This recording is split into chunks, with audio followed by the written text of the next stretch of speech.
성경이 어떤 진리를 강조할 때 자주 사용하는 단어가 있습니다. 그 가운데 하나가 바로 보라는 단어입니다. 모세는 신명기 30장 16절에서 보라, 내가 오늘 생명과 복과 사망과 화를 내 앞에 두었나니라고 설교했습니다. 또 말라기 4장 5절에 보면 말라기 선지자는 보라, 여호와의 크고 두려운 날이 이르기 전에 내가 선지자 엘리야를 너희에게 보내겠다 예언했습니다. 누가복음 1장 31절에 보면 누가는 보라, 내가 잉태하여 아들을 낳으리니 그 이름을 예수라 하라고 기록했습니다. 사도 요한은 성경의 가장 마지막 책인 요한계시록 22장 7절에서 예수님의 재림의 약속을 이렇게 기록을 합니다. 보라, 내가 속히 오리니 이 두루마리의 예언의 말씀을 지키는 자는 복이 있으리라 하더라. 이 보라는 히브리어와 헬라어 원어는 각각 바라보라, 눈을 들어서 쳐다보라 또는 주목하여 자세히 보라는 의미를 담고 있습니다. 하나님의 약속의 말씀이, 선지자의 예언의 말씀이 참되고 확실하다는 것을 강조하는 표현입니다. 오늘 우리가 읽은 이 말씀에도 사도 바울 역시 17절에서 이렇게 말합니다. 그런즉 누구든지 그리스도 안에 있으면 새로운 피조물이라. 보라, 이전 것은 지나갔으니 새 것이 되었도다. 이 경우에 새로운 피조물은 육신의 눈으로도 알아차릴 수 있을 만큼 확연히 변화된 모습을 강조하는 표현입니다. 오늘 본문 17절에서 바울은 그리스도인의 정체성을 새로운 피조물이라고 밝히고 있습니다. 다시 말하면 예수를 믿으면 그 예수를 믿은 사람은 예수 믿기 이전과 그 이후의 삶이 분명히 알아차릴 수 있을 만큼 변화를 보인다는 뜻입니다. 왜냐하면 그는 이제 오직 믿음을 통하여 하나님의 아들이신 그리스도 예수 안에 있는 새 생명의 삶을 경험했고 그 삶을 살아가고 있기 때문입니다. 오늘은 보라, 새 것이 되었도다라는 이 제목을 통해서 또 본문의 말씀을 통하여 그리스도인의 새로움이 무엇을 의미하는지를 살펴보고자 합니다. 보라, 새 것이 되었도다. 이것은 첫째로 이전 것은, 즉 과거의 삶은 지나가 버린 완전히 질적으로 새로워진 피조물을 가리키는 말씀입니다. 16절과 17절 말씀을 우리 한번 보도록 하겠습니다. 그러므로 시작. 그러므로 우리가 이제부터는 어떤 사람도 육신을 따라 알지 아니하노라. 비록 우리가 그리스도도 육신을 따라 알았으나 이제부터는 그같이 알지 아니하노라. 그런즉 누구든지 그리스도 안에 있으면 새로운 피조물이라. 이전 것은 지나갔으니 보라, 새 것이 되었도다. 아멘. 바울은 여기서 새로운 피조물의 본질이 무엇인지를 강조하고 있습니다. 그런데 여기에 존재 조건이 있습니다. 새로운 피조물이 되는 조건이 하나 있는데 그 조건은 바로 그가 예수 그리스도 안에 있다면이라는 말입니다. 너희들 가운데 누구든지 그리스도 안에 있다면, 너희들이 너희의 입술로 내가 그리스도 안에 있다고 주장한다면 그는 새로운 피조물이고 그 새로운 피조물 된 그는 반드시 변화된 삶의 모습을 보일 것이라는 말입니다. 여기 새롭다는 말은 무엇입니까? 옛 것이 아니라는 말이고 과거의 것이 아니라는 뜻이지요. 신선하다는 뜻입니다. 확실히 이전과는 다른 무언가가 있다는 말을 뜻합니다. 그리고 이런 새로움은 눈에 띌 만큼 매우 현저하고 두드러집니다. 그래서 바울은 그냥 17절 말씀에 이전 것은 지나갔으니 새 것이 되었도다 라고 말할 수도 있었는데, 이전 것은 지나갔으니 보라, 이제 새 것이 되었다 라고 헬라어 이두라고 하는 명령사를 사용하고 있습니다. 좀 보아라, 눈을 들어서 좀 바라보라. 이 사람을 봐라. 이전 것은 지나갔고 완전히 사라졌고 죽었고 없어졌고 질적으로 다른 사람이 되었다는 것을 뜻합니다. 새 것이 되었도다라고 할 때 되었다는 말은 발생했다, 출생했다, 출현했다, 이루어졌다는 뜻입니다. 그러면 지금 바울이 의도하고자 하는 의미는 매우 분명합니다. 그리스도인이라고 불리는 사람들은 그리스도인이 되기 이전에 과거의 사람은 죽어버리고 현재의 사람인 그리스도인으로 새로 태어났다는 뜻입니다. 과거에 여러분 평판이 안 좋았던 사람들은 늘 주변의 경계와 의심의 눈초리를 받게 됩니다. 이 편지를 기록했던 사도 바울이 바로 그러한 사람이었습니다. 과거에 교회를 핍박했고 예수를 믿는 신자를 잡아다가 죽이려고 공문을 청하여 다메섹으로 가던 사람이었습니다. 모든 사람들이 사울이 바울이 회심했음에도 불구하고 여전히 교회를 핍박하는 것이 아닐까 하는 의심을 했었습니다. 그러면 그 사람은 종종 이렇게 말합니다. 나는 더 이상의 과거의 내가 아닙니다. 나는 이제 변했습니다. 나는 더 이상 과거의 내가 아닙니다. 이렇게 말하게 되지요. 그러나 이 말은 또한 부정적으로도 사용되는 말입니다. 과거의 평판이 좋았던 사람이 이 말을 할 때는 나는 이제 좀 독해지기로 했어. 내가 더 이상의 자비와 사랑을 베풀지 않을 거야. 나한테 그런 것들을 절대 기대하지 마라고 하는 부정적인 의미로도 사용이 될 것입니다. 지금 바울이 사용하는 이 말은 긍정적인 의미입니다. 과거에 죄인 되었던 사람이 그리스도 예수 안에서 성령의 역사하심을 통하여 그 마음이 혁명적으로 변화되어서 죄를 용서받고 의인이 되었다는 말입니다. 과거 내 육신의 눈으로 보이는 것만, 눈에 보이는 것만 보고 믿고 살았던 사람이 눈에 보이지 않는 하나님의 나라가 있음을 알고 믿고 깨닫게 되는 영적인 사람으로 변화되었다는 뜻입니다. 과거에는 내 육신만을 위하여, 내 성공만을 위하여 눈에 보이는 이 세상의 삶만을 최고의 가치로 여기며 이 세상에서 성공하기 위하여 혈안이 되었던 삶에서 이제는 하나님의 나라에 영생하도록 있는 양식을 위하여 살아가는 사람으로 변화되었다는 말입니다. 그저 하루하루 내 육체적인 생명을 연장하기 위해서 돈을 벌고 먹고 살아가는 사람에서 우리의 시민권이 하늘에 있고 그 시민권자가 된 나는 죽지 않고 영원히 살아가는 사람임을 믿으며 살아간다는 뜻입니다. 바울이 에베소 교회에 편지하면서 이러한 바울의 사상을 옷을 벗고 또 새 옷을 입는 것으로 좀 더 구체적으로 설명한 바 있습니다. 에베소서 4장 22절부터 27절에 따르면 바울이 이렇게 말합니다. 너희는 유혹의 욕심을 따라 썩어져가는 구습을 따르는 옛사람을 벗어버리고 오직 너희의 심령이 새롭게 되어 하나님을 따라 의와 진리의 거룩함으로 지으심을 받은 새 사람을 입으라. 그래서 이렇게 새 사람으로 변화된 새 사람의 옷을 입은 그리스도인은 어떻게 사느냐? 거짓을 버리고 각각 이웃과 더불어 참된 것을 말하고 분을 내어도 죄를 짓지 말며 해가 지도록 분을 품지 말고 마귀에게 틈을 주지 말라. 도둑질하는 자는 다시 도둑질하지 말고 돌이켜 가난한 자에게 구제할 수 있도록 자기 손으로 수고하여 선한 일을 하는 사람으로 변화된다는 것입니다. 바울은 이것이야말로 그리스도 안에 있다고 주장하는 사람의 모습이어야 한다라고 말하는 것입니다. 즉 너희의 삶 속에서 그리스도인이라고 주장하는 사람의 모습, 그 변화된 모습이 나타나 있지 않다면 너희는 여전히 옛사람에 머물러 있는 것이다 라는 말이죠.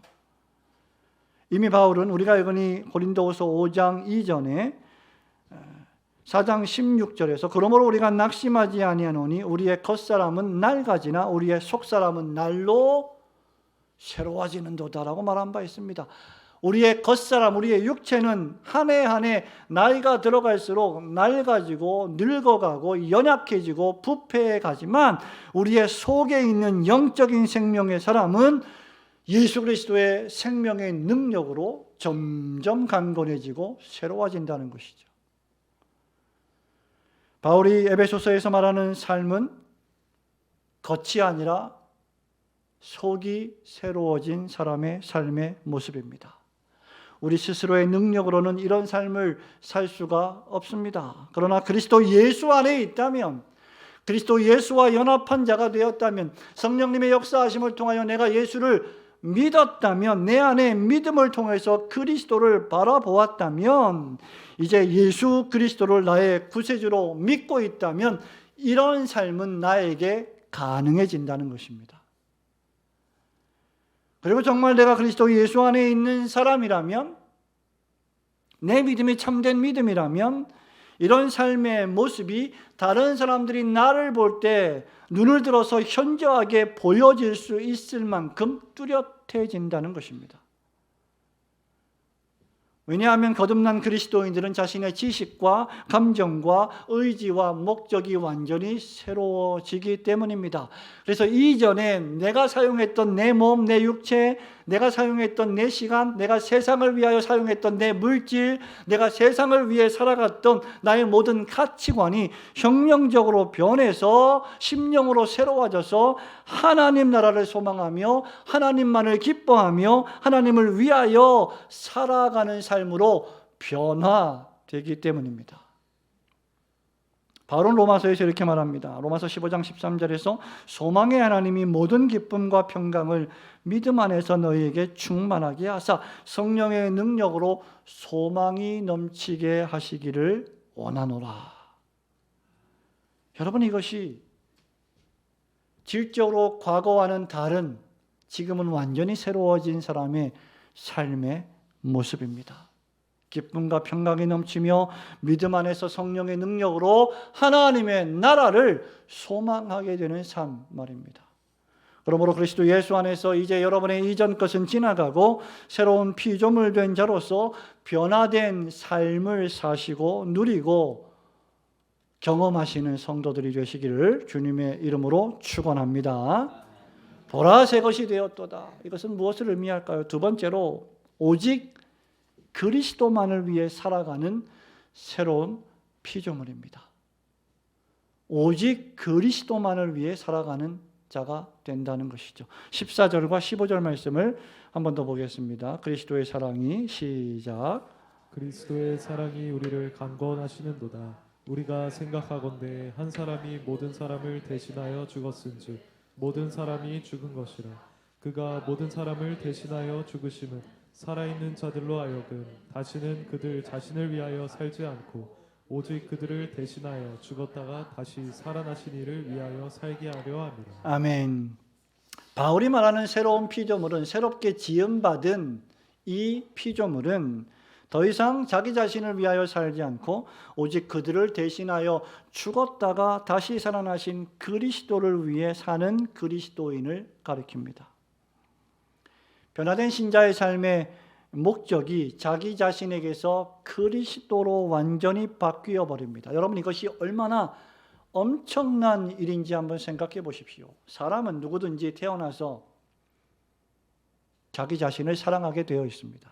자기애가 너무나 강한 자로 태어나기 때문입니다. 그것이 죄의 결과입니다. 그래서 성경은 너 자신을 사랑하라 하지 않고 내 하나님을 사랑하고 내 이웃을 내 몸과 같이 사랑하라 했습니다. 왜냐하면 내 몸을 내 몸과 같이 사랑하는 것 자체는 너무나 나에게 자연스러운 일이기 때문입니다. 그러므로 내가 하나님을 사랑한다는 것, 내가 다른 이웃을 사랑한다는 것은 지극히 어려운 일입니다. 그래서 하나님의 재창조인 중생의 사역, 거듭남의 사역, 하나님의 은혜로 죄인 되었던 내가 의인으로 변화되는 이 새로운 피조물이 되는 하나님의 신비한 역사가 없고서는 내가 결코 하나님을 사랑할 수 없고 다른 이웃을 사랑할 수 없게 되는 것입니다.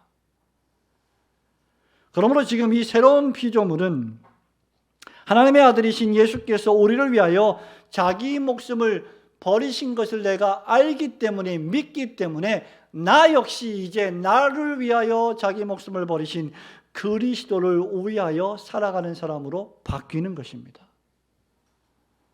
예수님이 사람이 되어 이 땅에 오신 목적도 자기 생명을 버려 우리에게 영원한 생명을 주시기 위함이셨습니다.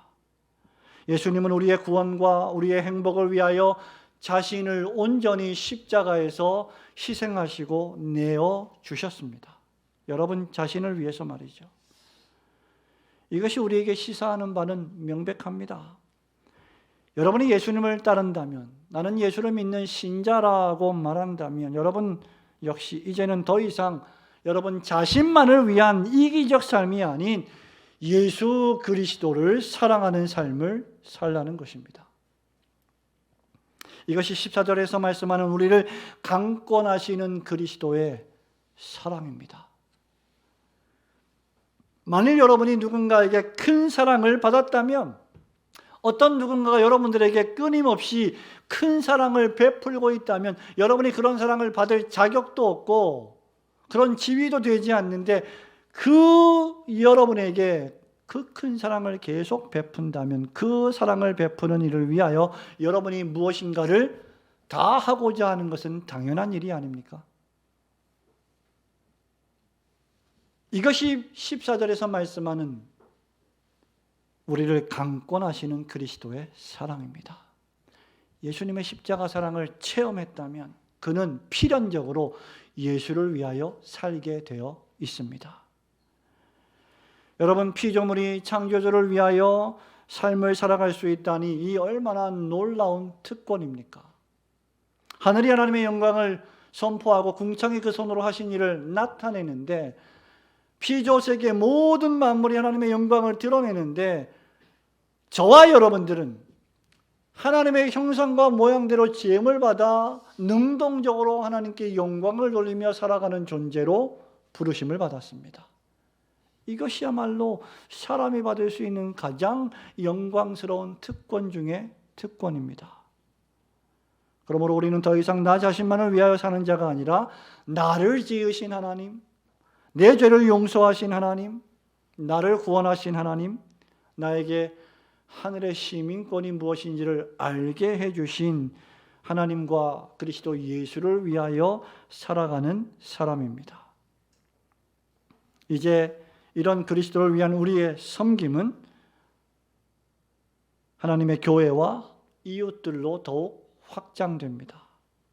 하나님을 사랑하는 자는 형제를 사랑하게 되어 있고, 교회를 사랑하게 되어 있고, 이웃을 사랑하게 되어 있습니다. 더욱이 하늘의 하나님께서는 우리가 교회와 이웃을 사랑하기 위하여 우리의 재능과 은사와 물질을 축복하셨고, 그것을 기쁘게 섬기고 나눌 때에 우리의 모든 필요를 다 공급해 주신다고까지 약속하셨습니다. 우리 하늘아버지 되신 하나님께서 여러분에게 그리스도와 더불어 모든 좋은 것을 다 주시는 분이 아니십니까? 그러므로 주기도문에서도 너희는 이렇게 기도하라 말씀하시고, 오늘날 우리에게 일용할 양식을 주시옵고 라고 기도하라 하셨습니다. 고린도후서 9장 10절과 11절에 이렇게 바울이 말합니다. 심는 자에게 씨와 먹을 양식을 주시는 이가 너희 심을 것을 주사 풍성하게 하시고 너희 의의 열매를 더하게 하시리니 너희가 모든 일에 넉넉하여 너그럽게 연보를 함은 그들이 우리로 말미암아 하나님께 감사하게 하는 것이라. 하나님은 우리에게 생명을 주셨고 일용할 양식을 풍성히 베풀어 주셨습니다. 모든 일에 넉넉하게 해주셨고 너그럽게 연보, 즉 헌금할 수 있도록 역사해 주셨습니다. 뿐만 아니라 고린도후서 4장 7절 말씀처럼 하나님은 우리에게 심히 큰 능력이 되어 주십니다. 왜냐하면 그 능력은 우리의 썩어질 육체, 이 질글과 같이 깨어지기 쉬운 연약한 육체 속에 보배라고 하는 예수 그리스도를 주셨기 때문입니다. 우리는 예수 그리스도를 모신 신자들입니다. 그러므로 지혜로운 신자라면 이런 능력의 원천이 내 안에 있음을 깨닫고, 이런 필요를 공급해 주시는 원천이 전능하신 하나님께 있음을 깨닫고, 예수 그리스도를 위하여, 교회와 이웃을 위하여 기꺼이 자기 자신을 드리는 삶을 선택하게 될 것입니다. 그리고 신약 성경과 특별히 서신서에 따르면 신자는 교회를 중심하고 이런 사랑의 삶을 실천하는 훈련을 받아야 한다고 기록하고 있습니다. 여러분, 이것이 하나님 나라의 삶의 방식입니다. 그렇다면 교회는 앞으로 하나님 나라에 들어가 살게 될 그리스도인들을 훈련하여 이 세상에서 하나님 나라를 보여주는 그리스도의 장성한 분량에 충만한 데까지 이르게 하는 선수들로 훈련하는 기관이 될 것입니다. 그러므로 여러분, 더 이상 눈에 보이는 것만을 위하여 살지 마십시오. 헛된 것에, 유한한 것에 여러분의 삶을 낭비하지 마십시오. 올림픽 선수들은 4년에 한 번 열리는 올림픽에서 메달을 따기 위해서 4년 동안 매일매일 아침부터 저녁까지 지옥 같은 훈련을 견디어냅니다. 그저 10초 동안 100m를 달리기 위해서 4년이라고 하는 시간을 사투합니다. 10초를 뛰기 위해서 말이죠. 그 위대한 운동선수들이 다 마찬가지입니다. 그들은 아예 3살, 4살, 5살 때부터 이 훈련을 시작합니다. 그러나 그들의 커리어는 20대 후반에서 30대 초반에 다 끝나고 맙니다. 아무리 영광스러운 업적을, 훌륭한 업적을 이룬 위대한 선수들이라 할지라도 20대, 30대에서 모든 선수의 생명이 끝납니다. 그럼에도 수많은 선수들이 목에 금메달을 걸기 위해 큰 명예와 평판을 얻기 위하여 평생 훈련합니다. 수많은 사람들이 아름다운 젊음을 유지하기 위해 큰 돈을 씁니다. 하물며 여러분, 우리 그리스도인 된 자들이 우리를 대신하여 죽으신 그리스도를 위하여 그렇게 할 수 없다면 과연 우리는 그리스도를 제대로 알고 제대로 사랑하는 사람들인지 물어야 합니다. 이 세상에 썩어질 멸류관을 얻기 위해서도 이렇게 처절하게 몸부림치는데 하늘의 영원한 것을 얻기 위하여 아무런 분투가 없어서야 되겠습니까? 우리가 변화받은 새로운 피조물이라면 모든 사람이 알아차릴 수 있을 만큼 확연하게 변화된 새로운 피조물이어야 합니다. 옛사람의 습관을 벗어버리십시오. 2024년 한 해가 저물어 가고 있습니다. 새해에 접어들면서 결심했던 모든 것들이 얼마나 여러분 자신을 간절하게 하고 부지런하게 했습니까? 이제 또 다른 한 해가 다가오고 있습니다. 여러분의 게으름과 나태함을 버리십시오. 은혜의 방편을 부지런히 사용하지 않은 어리석음을 회개하십시오. 무엇보다 여러분을 대신하여 죽었다가 다시 사신 그리스도를 위하지 않는 모든 육적인 삶의 방식을 버리십시오. 성도 여러분, 저는 어제 23살이었습니다. 제 기억은, 제 과거의 삶은 23살에 머물러 있습니다. 제가 종종 말씀드렸을 것입니다. 23살은 제가 영국 런던으로 첫 유학을 떠나던 해였습니다. 그런데 오늘 제가 55살입니다. 30년이 넘는 시간이 훌쩍 흘러버렸습니다. 야고보 선생님 말합니다. 야고보서 4장 14절에 너희 생명이 무엇이냐? 너희는 잠깐 보이다가 없어지는 안개니라. 젊을 때 저는 1년에도 수차례 중국, 베트남, 러시아, 모스크바, 중앙아시아, 사할린 수많은 나라들을 다니면서 복음을 전하고 개혁주의 신학을 가르쳤고 신학교에서 후학들을 양성했습니다. 하루에도 10몇 시간씩 번역을 했고 글을 썼습니다. 수십 권의 개혁주의 신학 도서들을 출간했습니다. 그 책들은 많은 교회들에게 큰 유익을 끼치고 있습니다. 여러분, 지금도 힘 닿는 대로 최선을 다하려 하지만 이제는 더 이상 예전처럼 제가 20대, 30대, 40대처럼 그렇게 못합니다.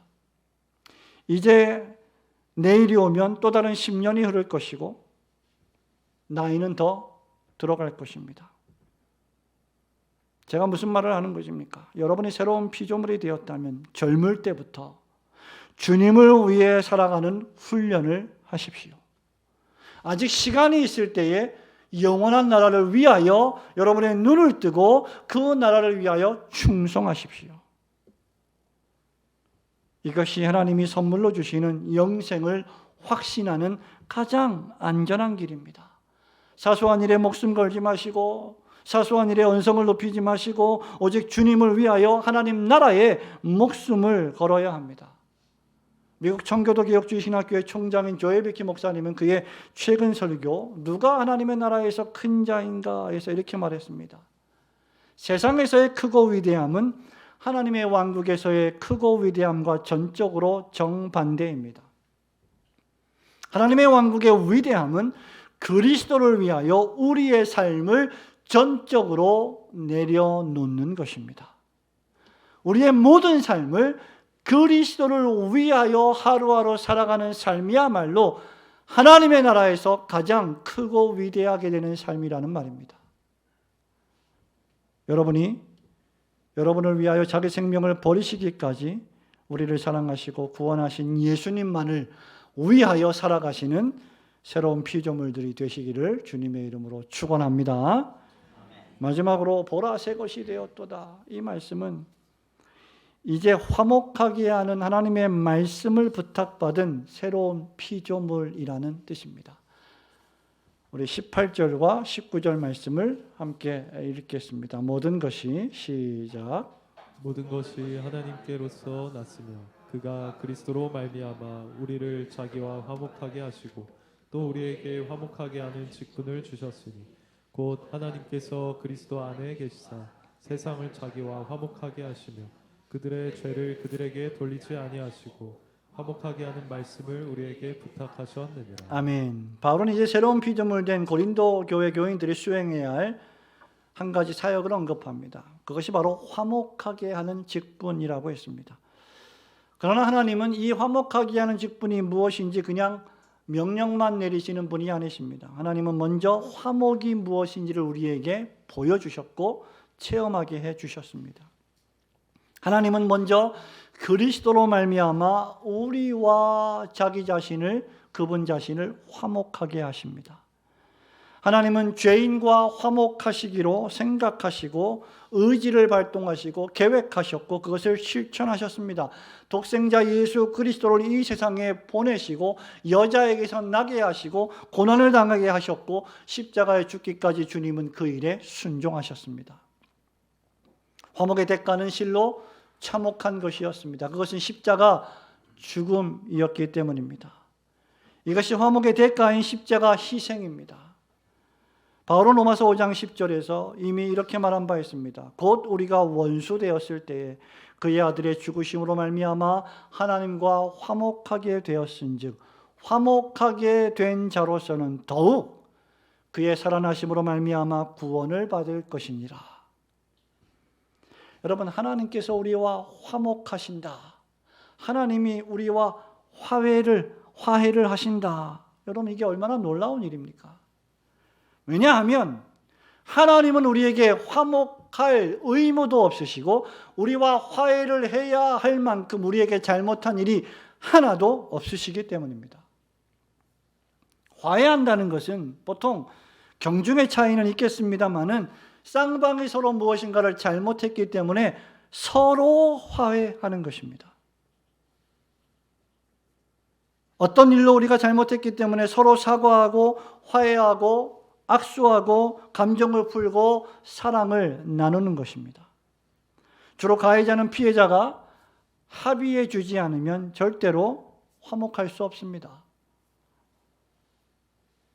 그런데 어찌 보면 피해자이신 하나님께서 하나님의 계명을 불순종하고 하나님을 도전한 가해자인 죄인을 향하여 먼저 화친의 손을 내밀어 주신 겁니다. 아무 잘못이 없는 하나님이 말입니다. 창세기 3장 10절에서도 사단 마귀의 유혹을 받아 하나님의 말씀보다 마귀의 말을 더 신뢰했던 아담과 하와 범죄한 이후에 먼저 찾아오신 분도 하나님이십니다. 아담아, 네가 어디 있느냐? 뿐만 아니라 하나님의 말씀에 우리가 불순종하고 하나님같이 되어보려고 교만하게 범죄함으로 타락한 죄인이 되었는데 죄인의 문제는 스스로 화해하거나 화목을 추구할 아무런 방법이 능력이 없다는 데 있습니다. 죄인은 협상을 할 수도 없고 조정을 할 수도 없고 합의를 할 수도 없습니다. 그래서 그리스도의 십자가가 위대한 것입니다. 십자가는 위대하신 하나님의 위대하신 평화의 사랑입니다. 그 결과 에베소서 2장 4절에 따르면 막힌 담이 허물어지고 휘장이 위에서 아래로 찢어져서 죄인들이 막혀있던 그 담을 넘어서 하나님의 의를 힘입어 은혜의 보좌 앞에 담대하게 나아가게 된 것입니다. 유대인과 이방인의 경계가 허물어졌고 교회 안에 교회 밖에 아무런 차별도 존재하지 않게 되었습니다. 이것이 하나님의 놀라운 화목사역의 결과입니다. 오늘 저와 여러분이 이 아침에 예배 드릴 수 있는 것조차 우리와 화목의 조약을 맺으신 하나님의 은혜인 것입니다. 우리의 인생을 돌아보면 여러분이 지나온 삶을 태어날 때부터 지금까지 기억할 수 있는 만큼 다 기억해내서 우리가 행한 모든 행동들을 다 돌아보면 하나님의 진노와 하나님의 심판을 초래할 만큼 죄악으로 가득 차 있지 않겠습니까? 그럼에도 불구하고 하나님께서 여러분에게 죄를 전가하지 않으시고 도리어 그리스도 안에 있는 의를, 그 완전한 의를 전가해 주셔서 화목하게 해 주시니 어찌 감사하지 않을 수가 있겠습니까? 그렇게 지금 바울은 이 하나님과의 화목이 이제 너희들 사이에서의 화목으로 나타나야 한다라고 말하는 것입니다. 18절에 보면 하나님께서 우리에게 화목하는 직분을 주셨다고 했습니다. 그러므로 우리 그리스도인들은 늘 기억해야 합니다. 우리는 화목하는 사람들이다. 개인적으로, 가정적으로, 교회적으로 여러분의 생활에서 하나님과의 화목이 나타나야 됩니다. 하나님이 여러분을 용서하신 것 같이 여러분들도 다른 이들을 용서해야 합니다. 무엇보다도 여러분의 가정이 화목해야 하고 교회가 화목해야 합니다. 하나님을 경외한다 하면서 내가 죄에서 자유함을 얻었다라고 하면서 가족을 사랑하지 않고 교회 안에서 형제 우애하지 않고 동료 그리스도인을 아끼고 존중하지 않는다면 어찌 우리가 화목의 직분을 받았다 말할 수가 있겠습니까? 지난주에 여러분 가정에서, 여러분 직장에서, 여러분 사회에서 또 교회에서 화목하셨습니까? 여러분의 입술에, 여러분의 마음에, 여러분의 행동에 파수꾼을 두어야 합니다. 우리는 주일날 아침에 예배를 드리고 있습니다. 이 예배에 나오는 일이 얼마나 영광스럽고 얼마나 기쁘고 즐거운 일임에도 불구하고 얼마나 어려운 일인지 목사는 끊임없이 예배에 늦지 마세요. 지각하지 마세요. 예배를 빠지지 마세요. 이 말을 10년째 하고 있습니다. 예배를 드리러 나올 때 집에서 아내의 속을 있는 대로 다 긁어놓고 예배당에 와서 예배를 합니다. 남편의 속을 다 긁어놓고 와서 예배를 드립니다. 집에서 엄마 아빠 속을 다 뒤집어 놓고 교회에 옵니다. 집에서 자녀들을 분노하게 하고 무시하면서 교회에 와서 예배를 드립니다. 친구와 화목하지 않고 다투고 싸운 악한 감정으로 교회를 옵니다. 여러분, 이런 일들이 반복된다면 화목이 얼마나 어려워지겠습니까? 교회 생활도 마찬가지가 아닙니까? 우리가 말을 하기는 쉽지만 그것을 다시 담기는 어렵습니다. 행동을 하기는 쉽지만 되돌리기는 더욱 어렵습니다. 우리 그리스도인들이 이왕 말하고 행동하려면 화목하게 하는 평화로운 말과 행동이어야 합니다. 그래서 화목하는 직분은 쉬운 일이 아닙니다. 하나님의 은혜가 있어야 합니다. 생각보다 많은 인내와 헌신과 오래 참음과 배려가 필요합니다. 더 나아가 그것을 가능하게 하려면 사랑이 내 마음에 있어야 합니다. 긍휼히 여기는 마음이 있어야 합니다. 하지만 우리는 이 일을 하지 못하지요. 왜냐하면 그럴 능력이 우리에게는 없기 때문입니다. 그러나 우리는 핑계해서는 안 됩니다. 왜냐하면 하나님께서 우리에게 화목의 직책을 주셨기 때문입니다. 그래서 우리가 하나님과 화목된 자가 되었다면 믿음으로 말미암아 그리스도 안에서 그것을 감당할 능력도 하나님께서 주심을 우리는 믿어야 합니다. 나한테 그런 거 기대하지 마세요. 나는 원래 그런 사람입니다. 어떻게 그렇게 말할 수 있습니까? 여러분 안에 성령님이 계시고 여러분이 옛날 과거의 삶에서 의인된 삶으로 변화되었다면 여러분이 어떻게 계속해서 끝까지 과거의 삶의 그 모습대로 원래 그런 사람으로 남아있을 수가 있겠느냐 말입니다. 그렇게 우리가 화목하는 직분을 감당하려면 먼저 무엇보다도 하나님과 내가 화목한 사람이라는 이 믿음을 가지고 있어야 합니다. 성경을 읽으며 예배를 드리며 설교를 들으며 부지런히 기도하며 하나님께서 허물과 죄로 죽었던 나와 화목하시고 더 나아가 나를 충성되이 여겨 교회에서 직분을 맡겨 주셨음을 무한 감사하며 섬겨야 할 것입니다. 여러분, 이 얼마나 놀라운 일이며 이 얼마나 감사해야 할 만한 일입니까? 이 감사로 우리는 만나는 모든 사람들에게 복음을 전하며 그들을 하나님과 화목하게 하는 직분을 수행하는 자가 되어야 할 것입니다. 여러분이 하나님과 화목되었다면 이제 여러분 가족과 여러분의 성도들과 여러분의 사회의 이웃들과 늘 화목을 추구하는 성도들이 되시기를 주님의 이름으로 축원합니다. 성도 여러분, 말씀을 맺습니다. 저와 여러분이 그리스도 안에 있으면 새로운 피조물이 됩니다. 바울이 강조하는 것도 이것입니다. 너희는 새로운 피조물이다. 새롭게 되었다. 이전 것은 지나갔다. 너희가 누구인지 늘 생각하라. 너희는 너희의 것이 아니다. 값으로 산 것이 되었다. 그러므로 너희 몸으로 하나님께 영광을 돌리라. 끊임없이 바울이 고린도전서와 고린도후서에서 말하는 것이 바로 이것이 아닙니까? 먹든지 마시든지 무엇을 하든지 다 하나님의 영광을 위하여 하라. 바울은 골로새 교회에 편지하면서 이렇게 말합니다.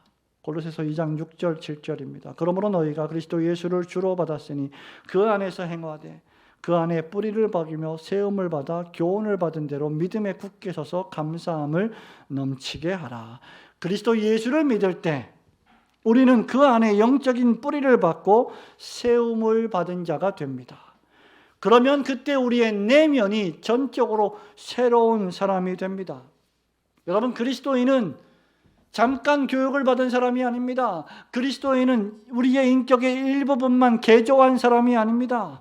그리스도인은 예수를 믿으면 모든 것이 변화되는 사람입니다. 우리의 지성과 우리의 감정과 우리의 의지와 우리의 인격과 우리의 말과 우리의 외적인 행동까지도 전부 변화되는 사람입니다. 죄인에서 의인으로 변화되고 어두움의 자녀에서 빛의 자녀로 변화됩니다. 그에게는 새로운 약속, 새로운 소망, 새로운 가치관, 새로운 목적이 생깁니다. 그는 이전에 예수 믿기 전에 철저하게 나 중심이었다면 이제는 예수를 모시고 난 다음에는 하나님 중심, 성경 중심, 교회 중심의 삶으로 바뀝니다. 그는 새 영을 받습니다. 새로운 감각을 얻습니다. 새로운 친구가 생깁니다. 새로운 공동체인 교회가 생깁니다. 그리스도인은 이렇게 완전히 새롭게 된 시각으로 하늘을 보고 땅을 보고 세상을 바라봅니다. 죽음을 앞두고 있는 순간조차도 변화된 그리스도인은 그 죽음을 두려워하지 않고 하나님의 나라에 들어갈 관문으로 여깁니다. 그래서 바울처럼 내가 사는 것도 유익하나 죽는 것도 내게 유익하다라고 말할 수 있게 되는 것입니다. 그리고 이제 여기 이 땅에서 저기 우리 앞에 다가올 하나님의 나라를 바라보며 복음을 전하고 예수 그리스도를 증언하며 하루하루를 살아갑니다. 하나님께서 진정 여러분과 화목하셨음을 믿는 자라면 먼저 하나님과 화목하시고 그 안에서 진정한 인생의 구원과 평강을 맛보시기를 소원합니다. 그리고 이어 여러분이 화목된 자로서는 더욱 하나님을 경외하며 섬기시기를 축원합니다. 그리고 나아가 이전에 오로지 자기중심적인 삶을 버리고 여러분의 가족들과 동료 그리스도인들과 교회와 이웃들에게 나타나는 새로운 피조물된 삶을 살아가시기를 주님의 이름으로 축원합니다. 아멘.